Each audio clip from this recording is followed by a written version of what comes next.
Today joining us in the studio is Jason Eligh. He's the country manager for the UN Office on Drugs and Crime in Burma. Jason, thanks for joining us today. My pleasure. So the UN published a report, the Southeast Asia Opium Survey, in December that said there was a 13% increase in opium cultivation since 2012. What accounts for this increase?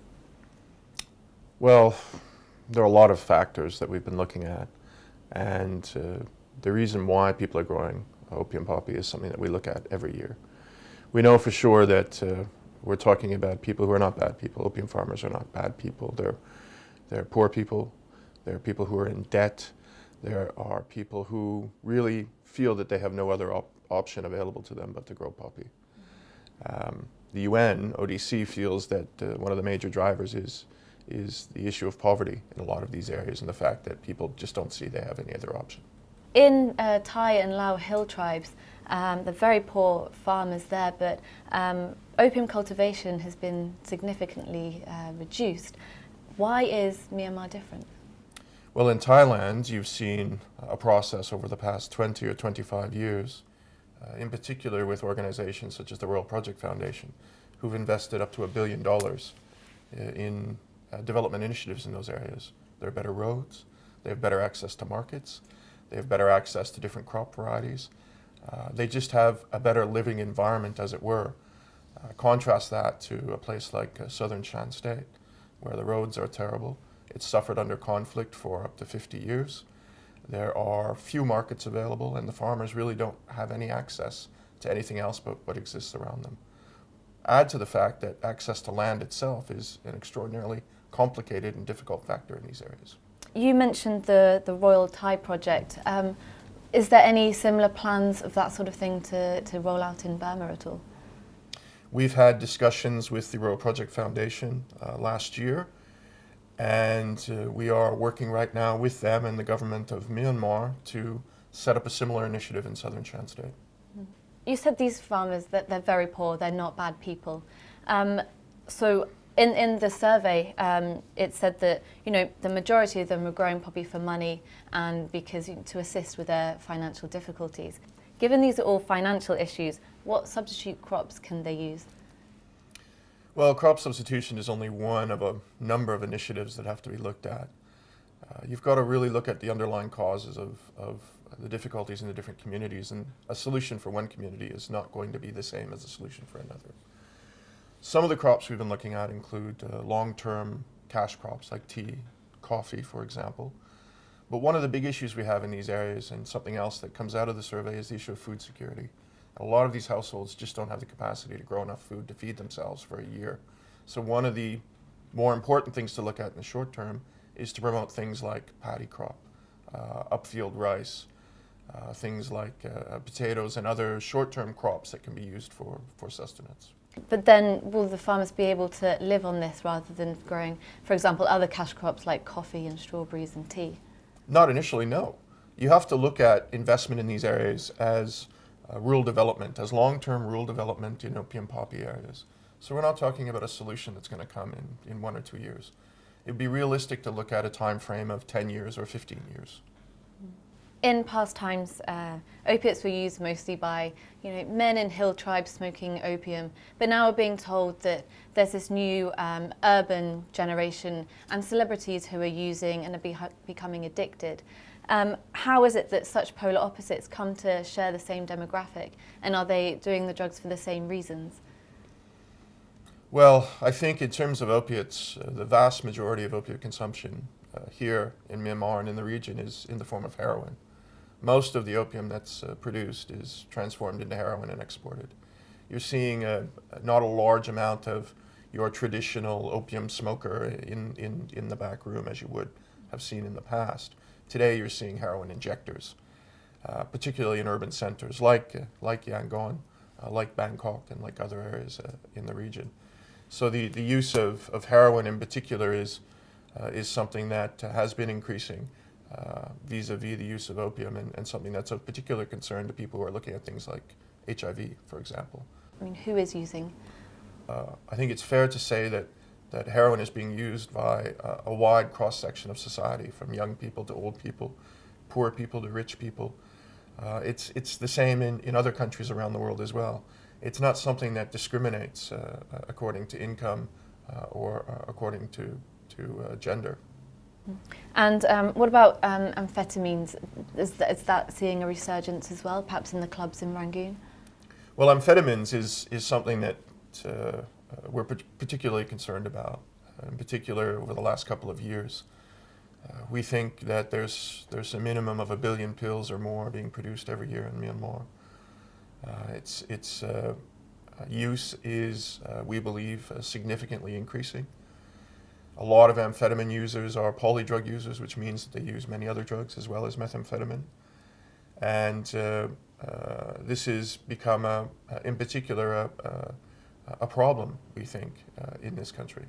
I think our viewers would like to know the difference between opiates and amphetamines, methamphetamines. Would you just be able to describe the differences, maybe the effects of, say, opium, heroin to something like ecstasy, for example? Well, opiates, so heroin and opium, these are drugs that make you relaxed. So people would tend to go to sleep, for example, or become extremely relaxed. Morphine is derived from opium, and of course morphine is used, the best medicine in the world, to fight pain. So you can imagine the feeling of a heroin injector after they inject. Methamphetamine, on the other hand, is a stimulant. It's something that makes you more active, feel more alive, feel more vigorous.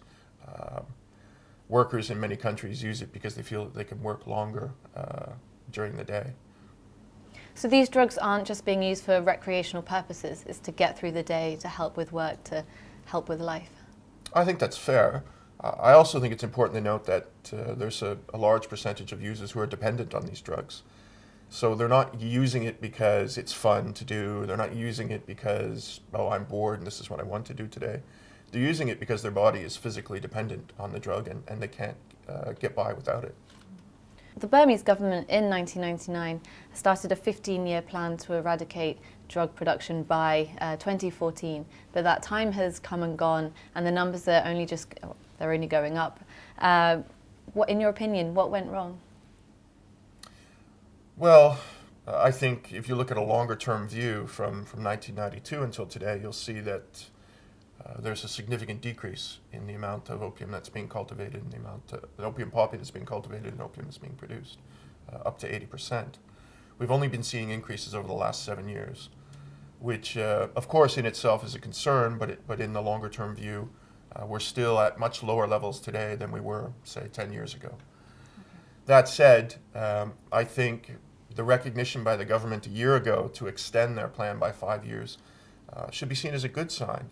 They recognize that the political commitment of a drug-free ASEAN and a drug-free Myanmar is something that couldn't be met, but they also recognize the practicalities of having to do proper efforts, proper interventions, development support in these areas to try and make some progress towards perhaps achieving a goal that is, let's say, the optimum. Not something that will be achieved, but something to strive towards. And 5 years is enough to do that? Of course not, but 5 years is enough to put a plan together, to fund it, and to try and begin the process of turning things around, to try and begin the process of containing the problem. Okay, and so how much of an independent role do the rebel ethnic armies in Burma play in the bigger picture of drug production, drug trafficking? Well, I think that's a difficult question to answer, of course. I think it's pretty clear that the levels of production that are occurring, in particular the industrial level of production of methamphetamine in Shan State, couldn't occur without the input of some of the armed groups in Shan State. I think there's no question about that. The issue becomes how to deal with this in a manner that effectively reduces this problem. And this is extremely complicated. It's going to require the various ethnic groups involved, those who are militia groups, those who are ceasefire groups, those who aren't, to reach agreement in terms of their position vis-a-vis drugs. We've had interviews from like Karenni leaders, Colonel Than from Karenni State Youth, saying that the government isn't doing anything to stop poppy cultivation. They're coming in, burning the poppy fields when they find them, and arresting the farmers. And Colonel Ong Min from the KNU Land Party said they'd be willing to work with the government if they implemented effective alternatives. I mean, is arresting the farmers the best way to go about this? Does it get to the root of the problem? Absolutely not.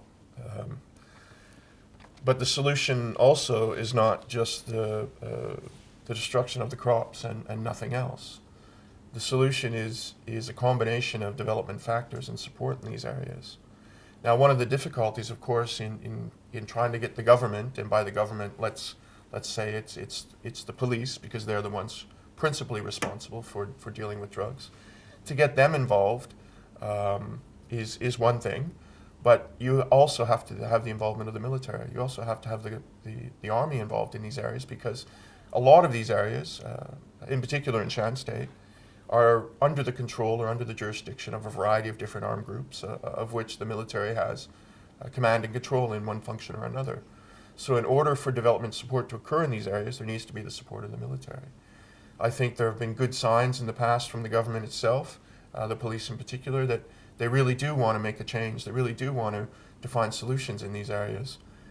March last year at the Commission on Narcotic Drugs, which is the UN Commission that controls global drug policy, Myanmar made a presentation.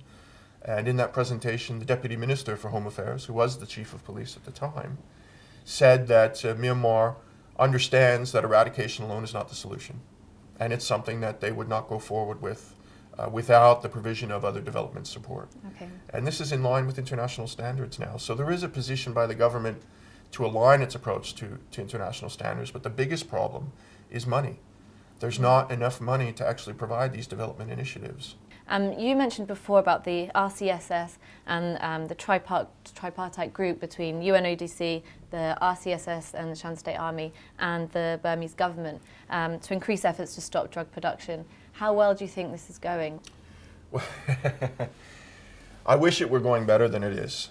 I can say that. There hasn't been as much progress moving forward as we'd hoped. But it's the first of its kind. Right? This is the first kind of initiative working in an area that previously was black, still is restricted today, and bringing together groups that have, let's face it, hated each other and perhaps still hate each other today. The only way that something like this is going to work is the same way that the only way peace is going to be achieved, and that's the beginning of trust and respect between partners. And we had hoped through the implementation or the development of this agreement that this would be one small step, tiny step forward to begin the process of building trust and respect between these partners.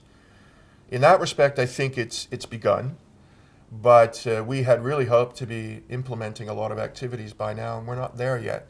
And there are a lot of reasons behind that, but principally it's that there is difficulty in some quarters of government to really accept that this is a new Myanmar, and it requires new mindsets, and new partnerships are necessary. But it's something we continue to work on and to try and push and support. But there's been reports that the international community are overlooking the drug problem because maybe they're backing the Naypyidaw government and they don't want to rock the boat or disrupt new business relationships with people who may have once or still have a hand to play in the drugs industry. Is this new relationship in post-reform Burma actually exacerbating the drug problem? Oh, that's another difficult one to answer, but I'm not sure if ignoring the drug problem is the right phrase. It could just be that it's such a complicated and difficult issue that they just really feel that there's nothing that they can do about it. But I wouldn't say that they're ignoring it. Is there something they could do? Certainly. I mean, Myanmar has a new 5-year plan, but it has no support behind that plan. If people were to come forward and say, look, we would like to support initiatives to expand HIV services, to expand access to drug treatment services, to better train the police, to provide training and equipment in this area, to support alternative development initiatives for farmers, which I would think would be the easiest thing to do, then certainly there would be a space for everyone involved to do that. How important is it for Burma to work with other countries to try and eradicate its drug problem? Oh, it's vital. I mean, they won't achieve success alone. The methamphetamine, for example, Myanmar doesn't have a domestic chemical industry. So the chemicals, what we call precursors, so the chemicals that are used to make methamphetamine, they're not here. They come from China, they come from India, to a lesser degree they come from Thailand, Vietnam. So if these chemicals weren't being smuggled into Myanmar, you wouldn't have a methamphetamine industry here in Myanmar. And Myanmar can't address this by itself. Look at a place like Shan or perhaps some parts of Kachin and the southeast, and you're seeing large areas of border region that the government forces themselves don't control. And these are places where a lot of trafficking is coming back and forth, and a lot of this stuff is coming in. So in order to respond to something like this, there needs to be support from neighboring countries in particular. Thank you very much, Jason, for joining us. Thank you.